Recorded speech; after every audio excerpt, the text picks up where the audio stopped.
Hello everyone, welcome back to my channel.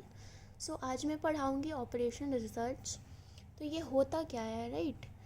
Operation research is a discipline that use mathematical and analytical method to solve the complex decision making problem in various fields like business, industry and other sector to maximize its profit and minimize its loss. Simple भाषा में आप समझेंगे कि operation research होता क्या है। जिसमें हम लोगों को मैक्सिमम प्रॉफिट हो, ठीक है, मिनिमम लॉस हो, और ऐसा सॉल्यूशन जिसको हम लोग सॉल्व करें तो हम लोगों को मैक्सिमम प्रॉफिट मिले उसमें और मिनिमम कॉस्ट के साथ। ओके, प्राइमरी गोल इसका क्या हो गया? The primary goal of operation research is to find optimal solution. Optimal solution means कि ऐसा बेस्ट सॉल्यूशन, इसके आगे मतलब कोई बेस्ट सॉल्यूशन एग्जिस्ट ही ना करता हो, ये सबसे बेस्ट वे होगा फाइंड करने के लिए। ओके, तो चलिए क्वेश्चन की ओर बढ़ते हैं। पहले क्वेश्चन की ओर बढ़ने से पहले हम लोग इसमें ऑपरेशन रिसर्च के चैप्टर्स में और एक होता है लीनियर प्रोग्रामिंग प्रॉब्लम। उसमें बहुत सारे पॉइंट्स आते हैं, उससे फाइंड करने के लिए बहुत सारे मेथड्स भी आते हैं, जैसे ग्राफिकल मेथड्स, सिंप्लेक्स मेथड्स, और भी मेथड्स होते हैं बहुत सारे। इसमें कवर करेंगे हम लोग ग्राफिकल मेथड। इसमें भी बहुत सारे केस होते हैं, ठीक है। फर्स्ट केस हो गया हमारा a unique optimal solution, second case हो गया हमारा an infinite number of optimal solution, और थर्ड हो गया हमारा एन अनबाउंडेड सॉल्यूशन, और फोर्थ हो गया हमारा नो सॉल्यूशन। तो आज के वीडियोस में मैं कवर करूँगी अ यूनिक ऑप्टिमल सॉल्यूशन, ठीक है। तो चलिए शुरू करते हैं। ये हमारा क्वेश्चन है, इसे हम एलपीपी के थ्रू हम लोग सॉल्व करेंगे, ठीक है। तो solve the LPP by graphical method, ठीक है। ये मिनिमाइज़ करके दिया है, इससे ये मिनिमाइज़ हो गया है, ठीक है। ये सारे क्वेश्चंस हैं हमारे। ये जो minimise z is equal to 20x1 plus 10x2 लिखा हुआ है ना, इसे हम लोग ऑब्जेक्टिव फंक्शन भी कहते हैं, ठीक है। और ये जो सब्जेक्ट टू करके ये जो तीन इक्वेशंस है, इसे हम लोग कहते हैं सेट ऑफ कॉन्स्टेंट, ओके। और ये जो लाइन है ना, x1 comma x2 greater than equal to 0, इसे हम लोग कहते हैं नॉन नेगेटिव रिस्ट्रिक्शन, ठीक है। ये हमेशा x1 और x2 की वैल्यू हमारा 0 से बड़ा होगा और या 0 के इक्वल होगा, ठीक है। तो हम लोग पहले सॉल्व करेंगे। ये जो हम लोगों का इनइक्वालिटी है ना, लाइक ये इक्वल टू के फॉर्म में नहीं है, तो हम लोग इसे पहले इक्वल टू के फॉर्म में लिखेंगे, इसका इनइक्वालिटी को रिप्लेस करेंगे। तो कैसे रिप्लेस करेंगे? तो हम लोग लिखेंगे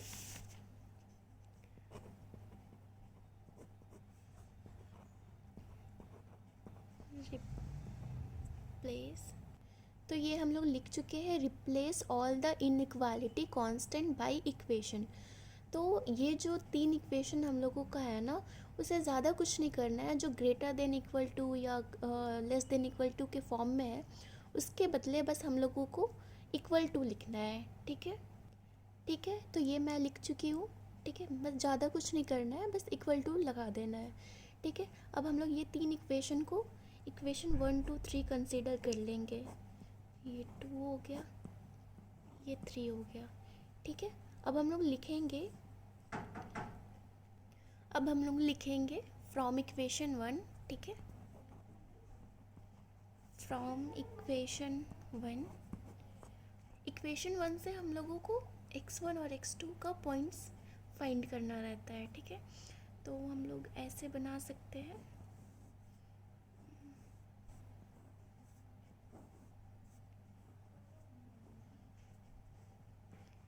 x1 x2, ठीक है। हमारा क्वेश्चन x1 x2 के फॉर्म में है, तो हम लोग यहाँ पे x1 x2 लिखेंगे।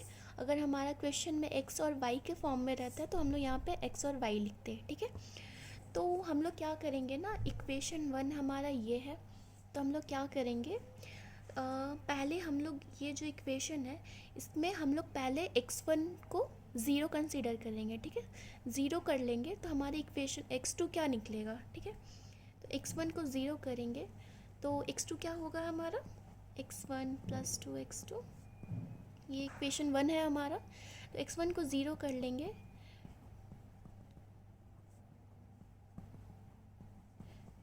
तो हमारा x2 आएगा 20, ठीक है।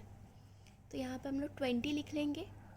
अब यहाँ पर ना सेकेंड बार में हम लोग x2 को 0 कर लेंगे, ठीक है। तो हमने x2 को 0 कर लिए, तो इक्वेशन 1 में ही अगर हम x2 को 0 करेंगे तो 2 इंटू 0 0 आ जाएगा, तो x1 इज इक्वल टू 40 ही हो जाएगा, ठीक है, 40। वैसे ही इक्वेशन 2 और 3 को भी कर लेंगे, तो फ्रॉम इक्वेशन 2, ठीक है,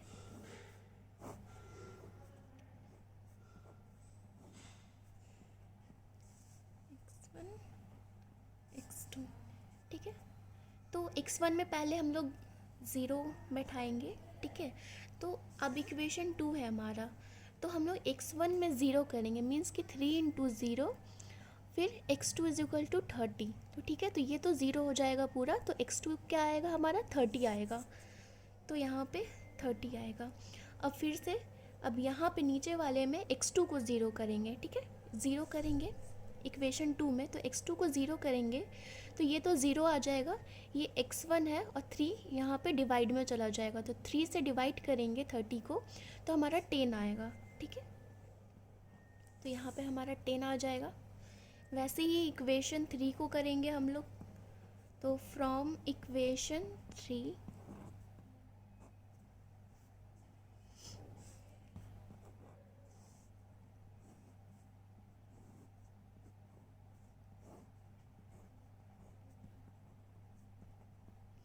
ठीक है।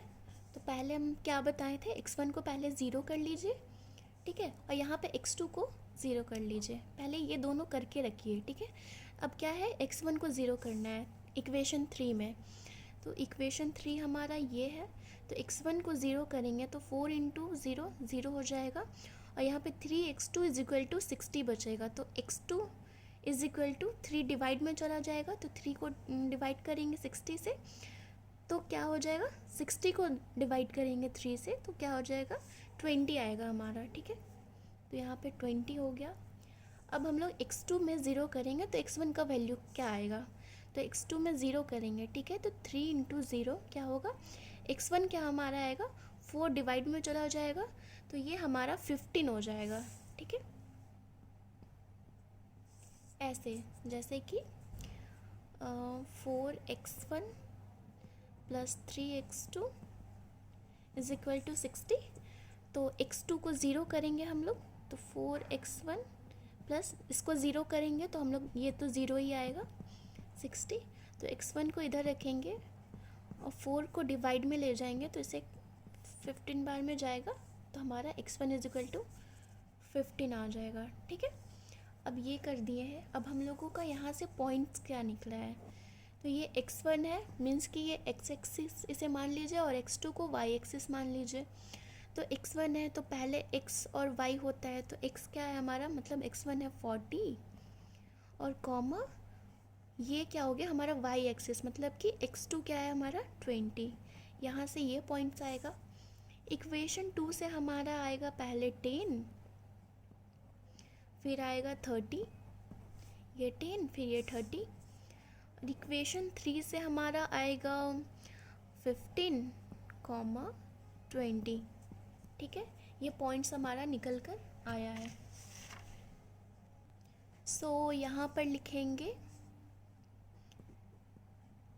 Hair equation 1 2 3 represent straight line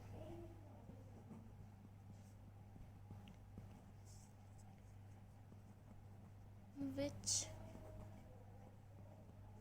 passes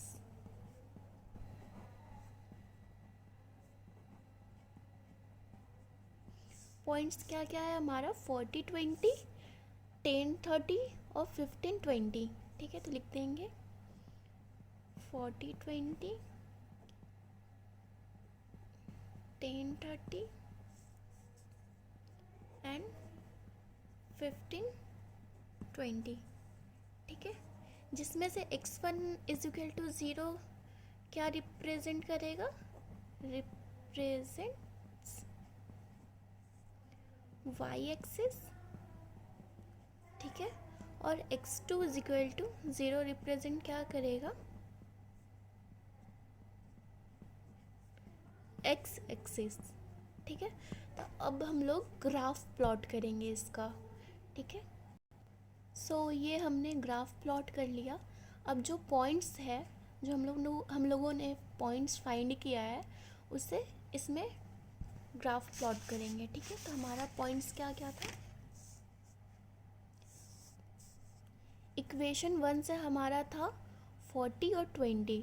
तो 40 क्या है हमारा, ये 40 हो गया हमारा x1 और ये 20 हो गया हमारा x2। तो वैसे ही 10 हो गया हमारा x1, ये x2, इसमें 15 x1 और 20 x2, ठीक है।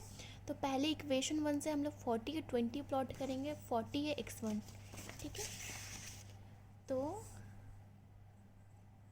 40 ये x1 है, ये x2 है, तो यहाँ से 40 लेंगे और यहाँ से 20 लेंगे। x1 एक्सिस से 40 और x2 एक्सिस से 20। तो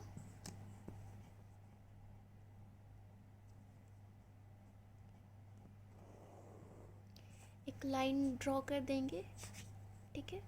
ये हमारे इक्वेशन 1 से आया तो हम लोग 1 लिख देते हैं, ठीक है। अब क्या है हमारा दूसरा पॉइंट है हमारा 10 और 30, ठीक है। 10 हमारा x1 है और 30 हमारा x2 है। तो 10 यहाँ पर x1 है और 30 हमारा x2 है, ठीक है। तो ये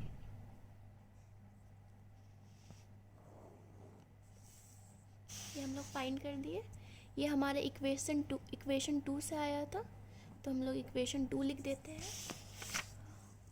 फिर इक्वेशन 3 में क्या था हमारा 15 और 20। 15 हमारा है x1 और 20 हमारा है x2। तो 15 मीन्स कि 10 और 20 के बीच में यहाँ पे 15 है एक, राइट। सो 15 यहाँ पर और वहाँ पे 20 यहाँ, मीन्स कि ये लाइन यहाँ से जाएगा, ठीक है। तो ये हमारा इक्वेशन 3 से आया था, तो इक्वेशन 3 लिख देंगे। अब हम लोग देखेंगे क्वेश्चन में कि ये जो फर्स्ट इक्वेशन जो है वो लेस देन इक्वल टू 40 है, लेस देन, ठीक है। आप यहाँ पे एक चीज़ नोट कीजिएगा कि अगर जब भी इक्वेशन में लेस देन रहे तो जो हमारा एरो है ना वो हमारा ओरिजिन के डायरेक्शन में जाएगा, ठीक है। और जो हमारा equal to greater than equal to होगा वो हमारा जो एरो है वो जो ओरिजिन से अपसाइड जाएगा, ठीक है, ऊपर जाएगा। तो यहाँ देखिए, ठीक है, यहाँ पे फर्स्ट इक्वेशन से हमारा ये निकला, ये लाइन। तो फर्स्ट इक्वेशन में लेस देन इक्वल टू है, मीन्स कि हमारा एरो जो है इधर साइड बनेगा, ओके, ये इधर साइड बनेगा, ठीक है। और फिर है equation 2 greater than equal to. जब भी ग्रेटर देन इक्वल टू रहेगा ना तो वो ओरिजिन से दूर भागेगा, ठीक है। तो ये हमारा ओरिजिन है यहाँ पे। तो इक्वेशन 2 कौन सा है हमारा, इक्वेशन 2 ये वाली लाइन है। तो ये एरो यहाँ पे बनेगा, ये एरो यहाँ पे बनेगा, ठीक है। और इक्वेशन 3 भी हमारा ग्रेटर देन इक्वल टू है, तो ये भी इक्वेशन 3 का ये लाइन है, ठीक है। तो ये भी ग्रेटर देन है, तो मीन्स ये भी ओरिजिन की साइड नहीं जाएगा, ये इसका एरो ओरिजिन से ऊपर जाएगा, ठीक है। मीन्स कि ये इक्वेशन 3 है, तो एरो यहाँ जाएगा और यहाँ जाएगा। अब यहाँ पे एक चीज़ देखना है आप लोगों को कि जो तीन जो इक्वेशन है ना उसमें कौन से एरो में तीनों इक्वेशन आ रहे हैं, ठीक है। तो इक्वेशन 1 को देखिए तो इसमें एरो इधर साइड ही जा रहा है, ठीक है। इक्वेशन 2 को देखिए तो ये एक यहाँ बन रहा है एरो, एक यहाँ बन रहा है। फिर इक्वेशन 3 को देखिए तो ये इसमें भी ये आ रहा है। तो हम लोग का जो फिजिबल रीज़न होगा ना वो ये होगा, ठीक है।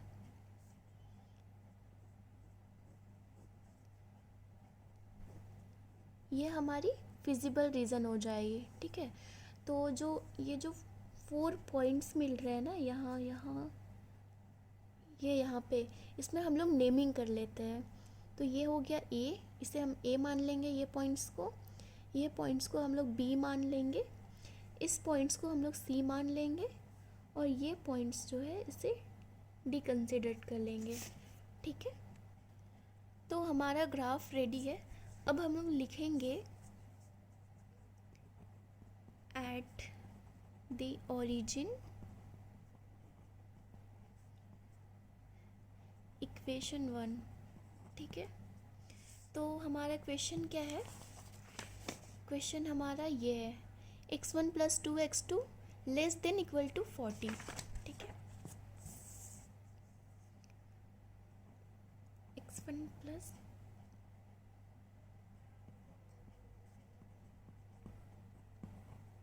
ठीक है। अब इसे हम इसे ना जो x और जो x2 है, x1 और x2 है, इस पे हम लोग 0 पुट करेंगे, ठीक है।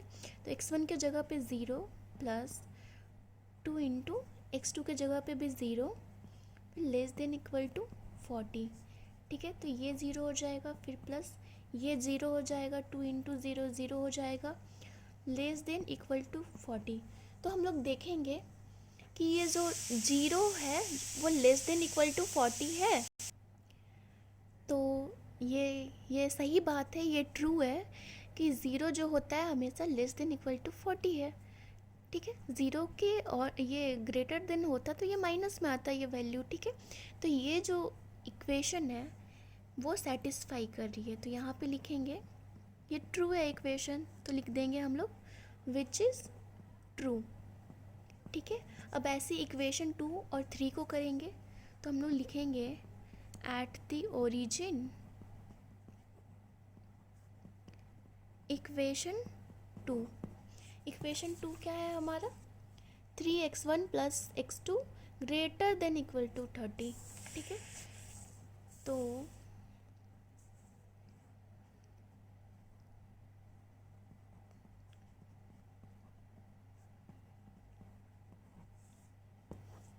इसमें भी हम लोग x1 और x2 की जगह पे 0 पुट करेंगे, तो 3 × 0 ये भी 0 हो जाएगा, और x2 में 0 पुट करेंगे। तो क्या ये सही है? 0 बड़ा है या इक्वल है 30 के? नहीं, तो ये स्टेटमेंट गलत हो जाएगा, विच इज़ फॉल्स, ठीक है, विच इज़ फॉल्स। फिर ऐसे ही इक्वेशन 3 के साथ भी ऐसे ही करेंगे। इक्वेशन 3 का है क्या है हमारा? 4x1 + 3x2 <= 60, ठीक है। तो लिख लेंगे 4x1 + 3x2 <= 60, ठीक है। तो इसमें भी x1 और x2 में 0 पुट करेंगे तो ये 0 हो जाएगा, ये 0 हो जाएगा, <= 60। तो क्या स्टेटमेंट ये सही है? 0 बड़ा है 60 से? नहीं, तो ये भी फॉल्स हो जाएगा, ठीक है।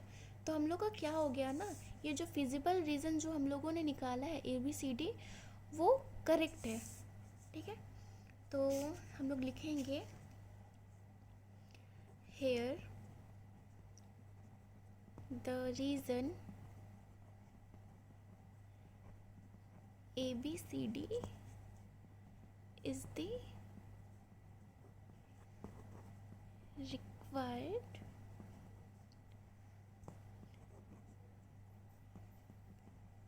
feasible reason।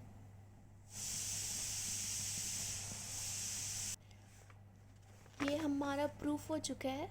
अब हम लोग ना कोऑर्डिनेट निकालेंगे। कोऑर्डिनेट किसका निकालेंगे?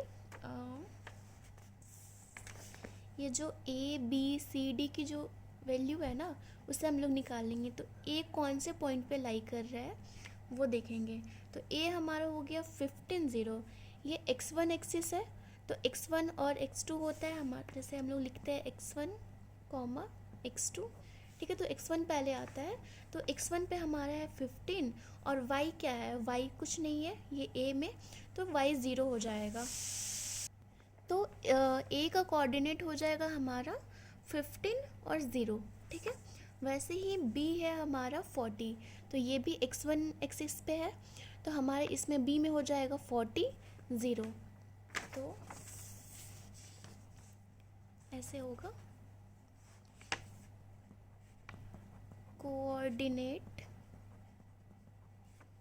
ऑफ a इज, क्या हो जाएगा हमारा, ए हो जाएगा 15 0। ठीक है,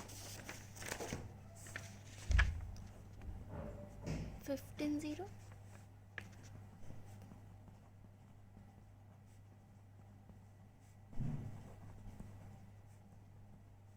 coordinate of B is, B क्या हो जाएगा हमारा 40 0।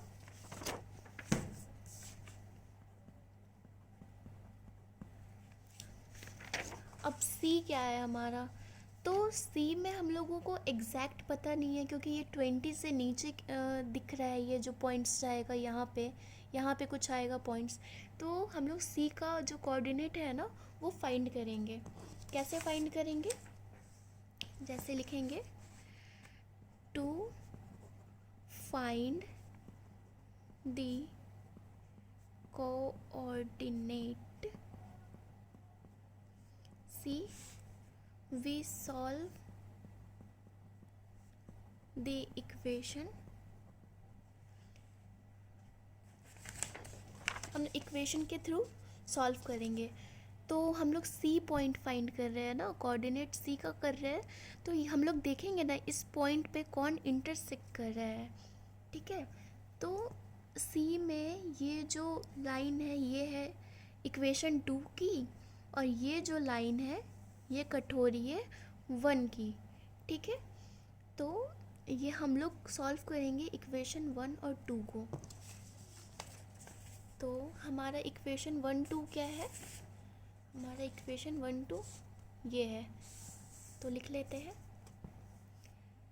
x1 plus 2x2 is equal to 40, और सेकेंड इक्वेशन है 3x1 plus x2 is equal to 30। तो इसे हम सॉल्व करेंगे। तो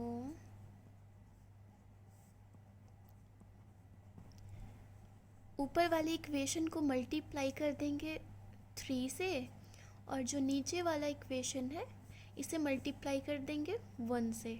ठीक है, तो 3 से मल्टीप्लाई करेंगे ये सारे को, तो आएगा हमारा 3x1 plus 3 into 2 6x2 is equal to 120। 40 को 3 से मल्टीप्लाई करेंगे तो, और नीचे में तो एज इट इज़ आएगा क्योंकि 1 से मल्टीप्लाई कर रहे हैं। ठीक है, अब इसे सॉल्व करेंगे, तो ये पॉजिटिव है, यहाँ पे नेगेटिव होगा, ये प्लस और ये माइनस कट जाएगा, फिर यहाँ पे माइनस लगाएंगे तो हमारा आएगा 5x2 इज इक्वल टू, यहाँ पे माइनस करेंगे तो 90।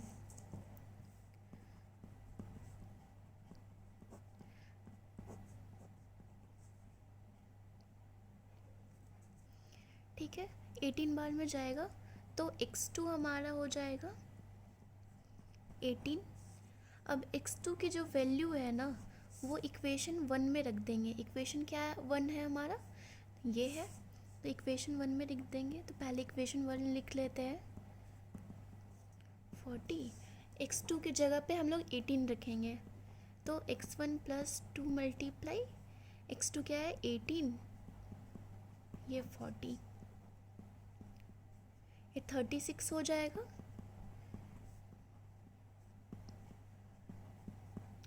इधर आएगा प्लस में है, इधर आएगा तो माइनस में चला जाएगा, ये 4, तो x1 आया हमारा 4 और x2 हमारा आया 18। तो हमारा कोऑर्डिनेट c निकल चुका है। तो लिखेंगे coordinate of c is x1 पहले लिखेंगे हम लोग, तो 4 और 18, ये 4 है ये 18 है, 4 18। अब वैसे ही हम लोग फाइंड करेंगे कोऑर्डिनेट d। तो d भी हमें समझ नहीं आ रहा क्योंकि ये 10 के ऊपर है। अब कौन सी वैल्यू है 10 से 20 के बीच में, ये हमें पता नहीं है। तो कोऑर्डिनेट ऑफ d भी हम लोग फाइंड करेंगे, ठीक है। तो लिखेंगे टू फाइंड, तो हम लोग सॉल्व करेंगे 2 और 3 को। वो कैसे, ये है हमारा डी पॉइंट। तो डी पॉइंट जो है वो कौन सी लाइन कट कर रही है, ठीक है। तो डी पॉइंट यहाँ है, तो ये लाइन एक है इक्वेशन 2 और ये है इक्वेशन 3। तो हम लोग 2 और 3 इक्वेशन को सॉल्व करेंगे, ठीक है। लिख दिए हैं, we solve the equation 2 and 3।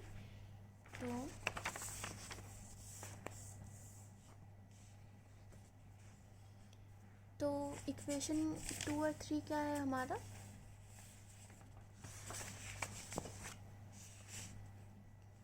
ये है, ठीक है, 2 और 3। तो लिख लेंगे 3x1 प्लस x2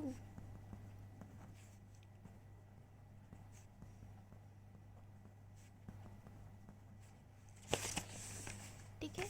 ये हमारा इक्वेशन 2 है, ये हमारा इक्वेशन 3 है। अब ये इससे भी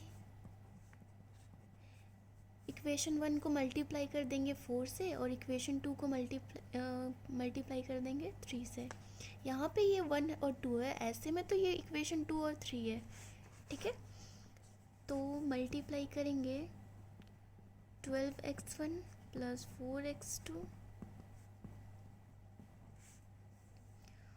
4 3 जा 12,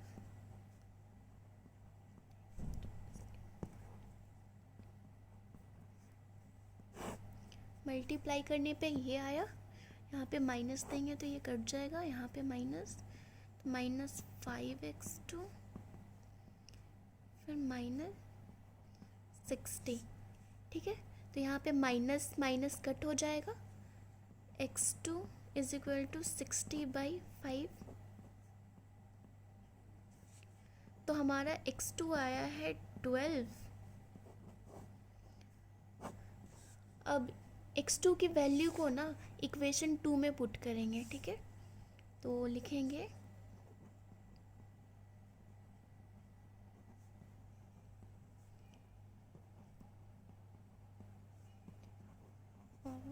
x2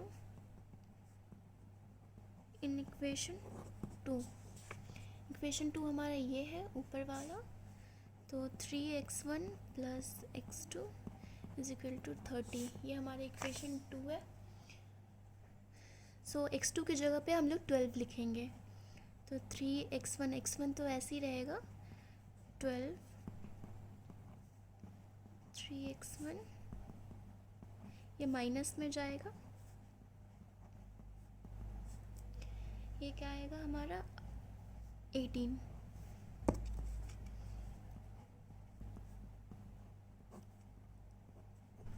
सिक्स बार में कट होगा तो x1 हमारा 6 आ गया है, ठीक है। तो हमारा कोऑर्डिनेट d भी आ गया है 6 और 12। तो हम लोग लिख लेंगे, सो हमने लिख दिया है कोऑर्डिनेट ऑफ d इज़ 6 12। अब ये हम लोगों ने फाइंड कर लिया है। अब हम लोग ना ऑप्टिमल सॉल्यूशन फाइंड करेंगे। वो कैसे फाइंड करेंगे, जैसे कि हम लोगों का जितना भी पॉइंट्स निकला है, जितने भी कोऑर्डिनेट्स हम लोगों ने फाइंड किए हैं, जैसे coordinate a b c d जितने भी पॉइंट्स है, ये x1 है, ये x2 है, तो वैसे ही हम लोग ये जो क्वेश्चन है ना, ये जो ऊपर वाली जो लाइन लिखी हुई है, minimise z is equal to 20x1 plus 10x2, तो जो हमारी जो ए बी सी डी की जो x1 x2 की वैल्यू जो आई है वो 1/1 करके इसमें रखेंगे, x1 की वैल्यू x2 की वैल्यू और एट पॉइंट ए पे, ठीक है। तो हम लोग वैसे चेक करेंगे, ऑप्टिमेलिटी टेस्ट निकालेंगे हम लोग। ठीक है, हम लोग ऑप्टिमैलिटी टेस्ट करेंगे। तो हमारा क्वेश्चन में क्या है, minimise z 20x1 plus 10x2। तो लिख लेंगे min z is equal to 20x1 plus 10x2। ठीक है, अब z जो हम लोगों ने निकाला है ना coordinate A B C D की, तो हम लोग लिखेंगे z at a is equal to, ठीक है, सो कोऑर्डिनेट ऑफ ए क्या था हमारा 15 0, 15 क्या है हमारा x1 और 0 क्या है हमारा x2। तो z एट ए में लिखेंगे हम लोग, ये 15 0 है, तो यहाँ पे x1 के जगह पे हम लोग लिखेंगे 15 और x2 के जगह पे हम लोग लिखेंगे 0।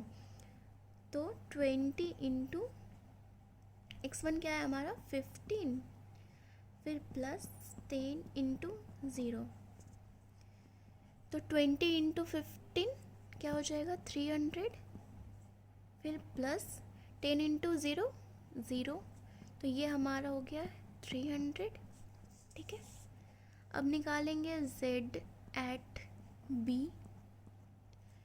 तो कोऑर्डिनेट b हमारा क्या आया था 40 और 0, तो x1 की जगह पे 40 और x2 की जगह पे 0, तो 20 इंटू 40 प्लस 10 इंटू 0, ये हो जाएगा 800, तो इसका होगा 800। ठीक है, अब निकालेंगे z at c। Coordinate c हमारा क्या आया था, हमारा आया था 4 और 18। ठीक है, तो यहाँ पे लिखेंगे 20 इंटू 4 प्लस 10 इंटू 18। ठीक है, ये हो जाएगा 80, ये हो जाएगा 180, तो ये हो जाएगा हमारा 260। अब निकालेंगे वैसे ही z एट d। तो d हम लोगों का क्या आया था, ये हो गया, हाँ d हमारा यहाँ पर है, तो ये इसका कोऑर्डिनेट था हमारा 6 और 12।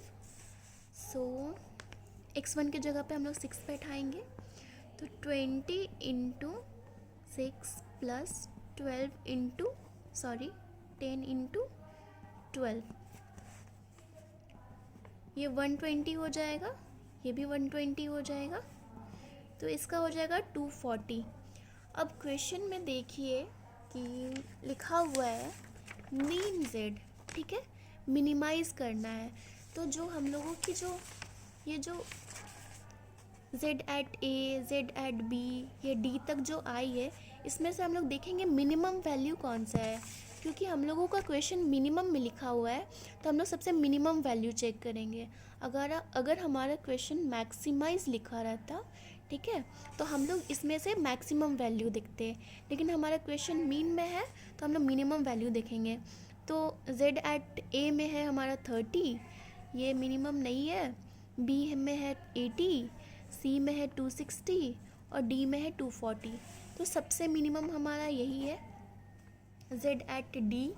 तो हम लोग लिखेंगे हेंस ये हमारा आ गया है, ऑप्टिमल वैल्यू हमारा 240 हो जाएगा और ऑप्टिमल सॉल्यूशन हो जाएगा एट पॉइंट d। ठीक है, तो लिखेंगे hence the optimal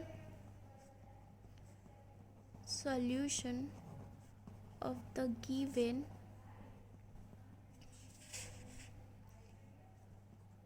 LPP is